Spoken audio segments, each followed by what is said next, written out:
ஒரு முறை ஒரு சர்ச்சில் பாஸ்டர் சொன்னாராம், அடுத்த வாரம் பொய்ய பத்தி பிரசங்கம் பண்ண போறேன்.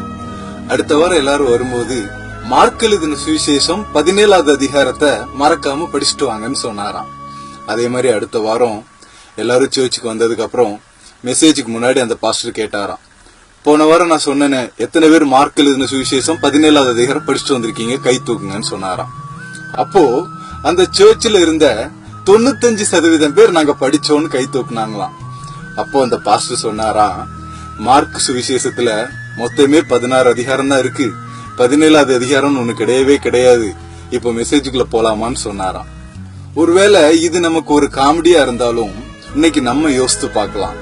கிறிஸ்தவங்கன்னு சொல்ற நம்ம வாழ்க்கையை யோசித்து பார்க்கலாம். இன்னைக்கு ஆபீஸ்லயா இருக்கட்டும், வீட்லயா இருக்கட்டும், ஸ்கூல்லயா இருக்கட்டும், காலேஜ்லயா இருக்கட்டும், சர்ச்லயா இருக்கட்டும், உண்மையை மட்டுமே பேசுறோமா? சில பேர்லாம் பாத்தீங்கன்னா சர்வசாதாரணமா போய் சொல்லுவாங்க, நடந்தது நடந்த மாதிரி சொல்லவே மாட்டாங்க, எதையுமே கொஞ்சம் எக்ஸாகரேட் பண்ணியே சொல்லுவாங்க.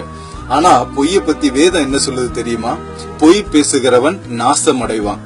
பாத்தீங்களா எவ்வளவு பயங்கரமான வார்த்தை. நாசமடைவான்ற வார்த்தை நமக்கு கேட்கவே பயமா இருக்குல்ல.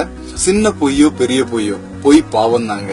அதனால நம்ம பேசுற வார்த்தைகள்ல இன்னையில இருந்து கவனமா பேசலாம். பொய் நம்மள வாழ விடாது, உண்மை நம்மளை சாக விடாது. சோ உண்மையை மட்டுமே பேசி பழகலாம்.